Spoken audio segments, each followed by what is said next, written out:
I tested the deadliest ancient weapons. 1,000-year-old weapon generate more destructive energy than a modern firearm? One shot. And what about a 700,000-year-old knife? Deadliest Can that be warrior? as sharp as a razor-sharp steel blade? This is all stuff I think about being your average unemployed friend on a Tuesday morning.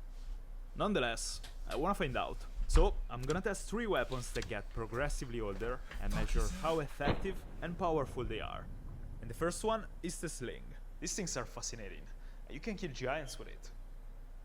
Allegedly. And so, I wanna find out how it works, what kind of energy it generates, and then test the damage against a few targets. A sling is one of the oldest known projectile weapons, and Sumerian, Greek, and Roman armies all had specialized slingers. So, what do you do for a living? Well, I just throw lethal rocks at people. It's pretty fun.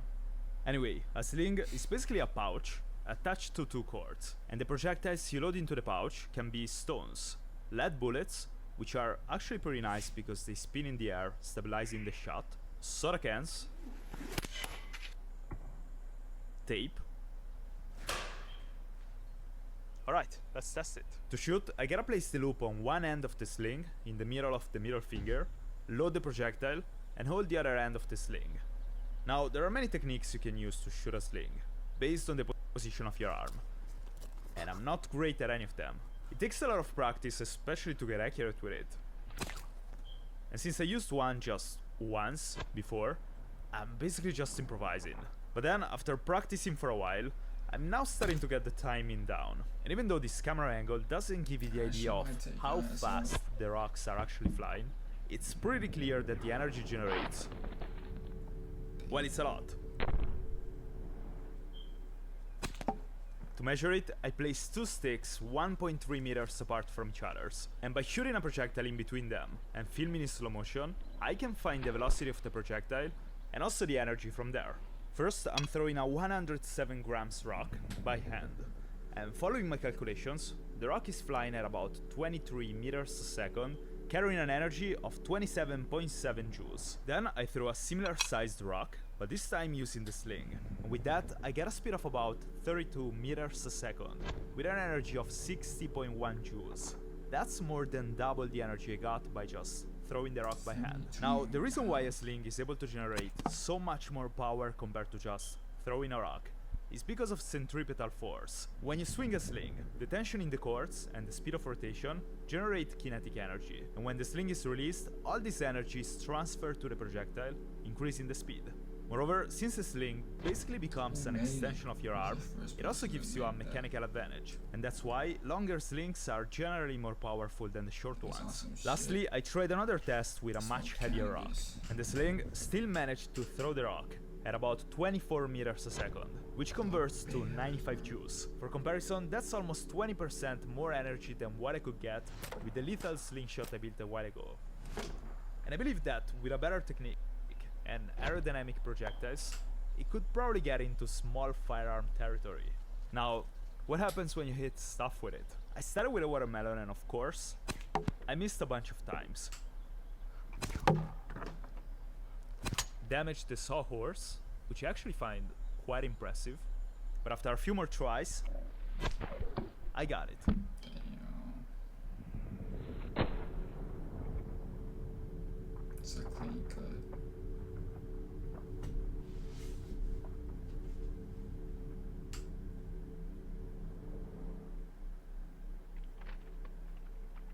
That look good. Shit lagging. Can this kill giants though? Well, I couldn't find any giant willing to test that. Nah, come on man, I'm sure it'll be fine. But I found this one. This is a ballistic dummy, so the gelatin should simulate muscle tissue, and the bones? Bones. In short, the damage on this thing should be a pretty accurate representation of what would happen to someone if they got hit by a sling. First, I need to hit it though. Spoiler, it's gonna take a while, so I'm gonna just skip this process for you. And while I throw rocks at nothing for the next few hours, I wanna shout out this plate for supporting this video. I got this tree in the shop for a while, and I think this... And nobody... of my favorite movie... Plate also... was super... Pick the mag... are millions of artworks, That shit kinda hard. Marvel, Star. Use my promo code. 30% Bro, long after ass 40 minutes, ass, I hit the yeah. first shot. And at It's first I like thought 5 I did minutes. nothing to the dummy, but then I checked the slow motion Should've footage. 4K. My goal is obviously to hit the skull. But I feel like this shot is kinda impressive already. The dummy is pretty heavy, and the rock not only flipped it 90 degrees, but it also left deep cuts into the gelatin. And so I kept trying. In all that, I'm not sure if you can hear it, but there is a sort of crack when I let the sling go. And that is coming from the sling traveling faster than the speed of sound. It turns out a sling basically works like a whip. When the sling is released, the kinetic energy built up during the swing is transferred down the length of the sling. The transfer of energy increases in speed as it moves along the sling, accelerating the tip of the sling, called cracker, till it flies faster than the speed of sound. Now the purpose of having a cracker is to dissipate the energy and slow the sling down, so it basically doesn't come back whipping you every time you shoot. Anyways, the more I'm using it, the more I'm becoming a fan I'll of this have to thing. use that As you can shit. see, even if I Should've still don't know what I'm already doing, it's pretty insane to me what a simple piece of rope can do. And after about 1 hour, I finally managed to hit the skull.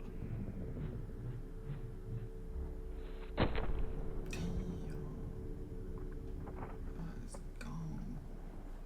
Oh, it cracked it. The rock still had a lot of energy left though, and so I shot one more time.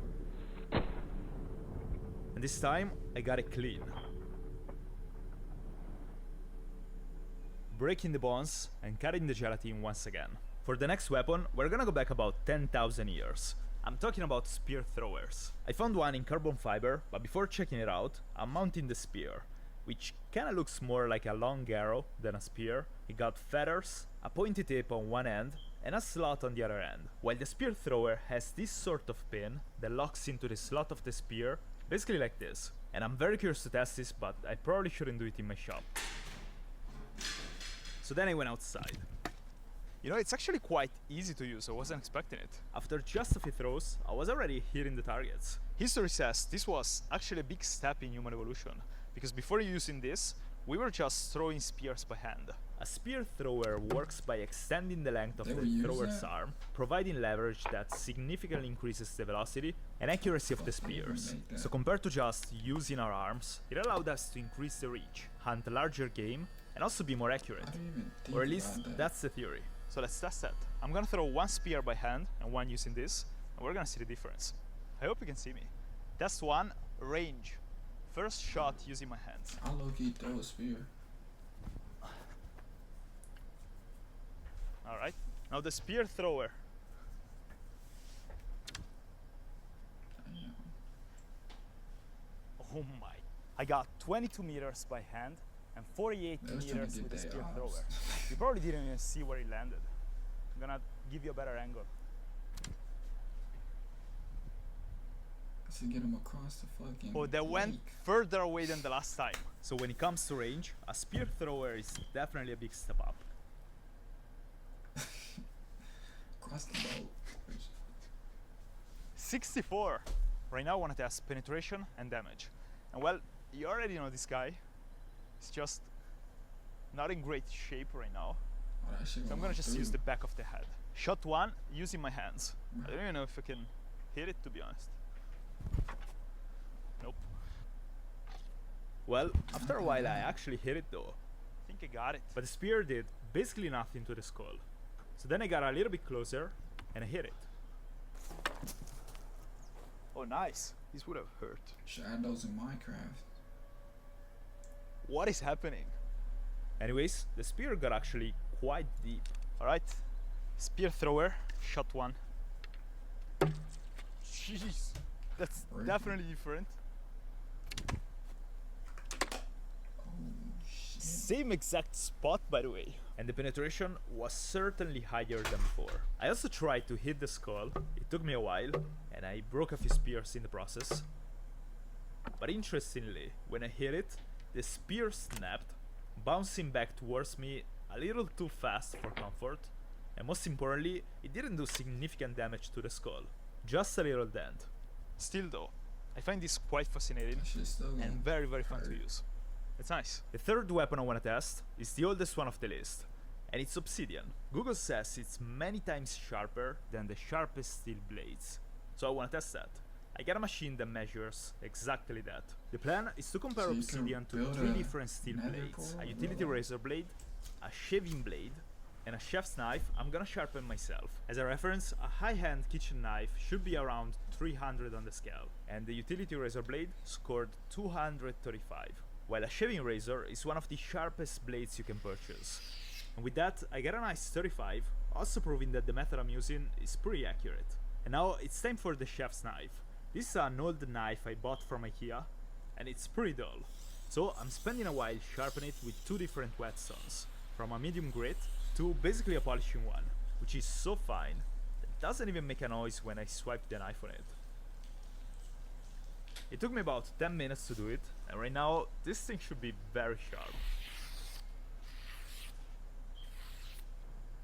So now, as I did with the previous blades, I'm measuring the actual sharpness.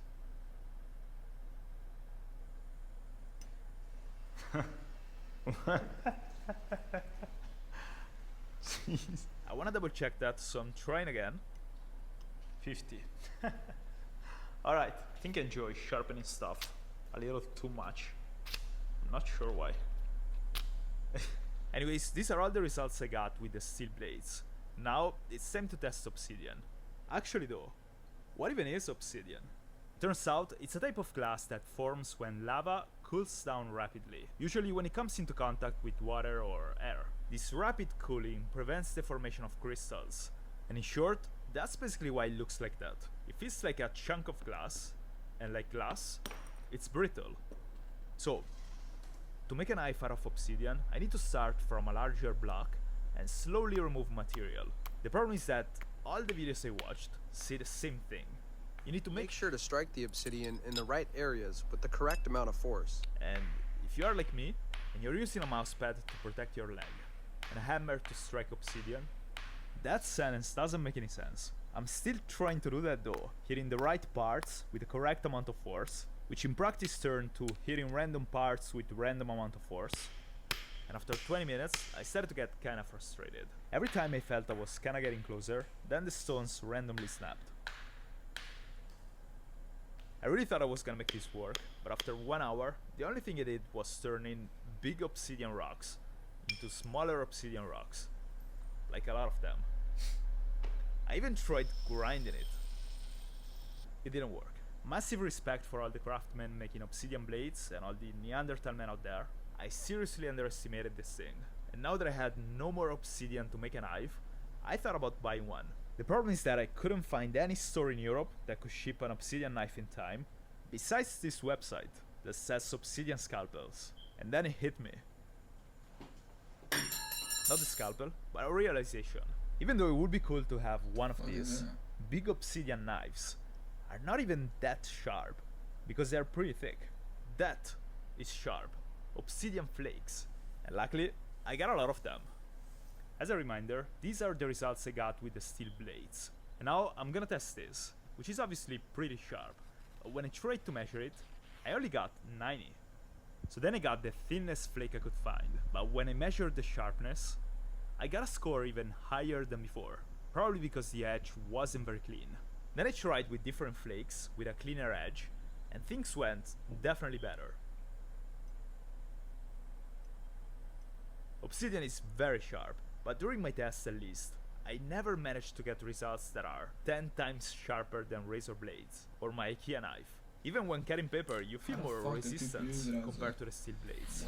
Still though, it's pretty cool, and I'd like to make a knife out of this one day. Next, I'm gonna make a very special sword, and then I'm gonna finally test my supersonic nerf blaster. So if you like this video, leave a like and subscribe to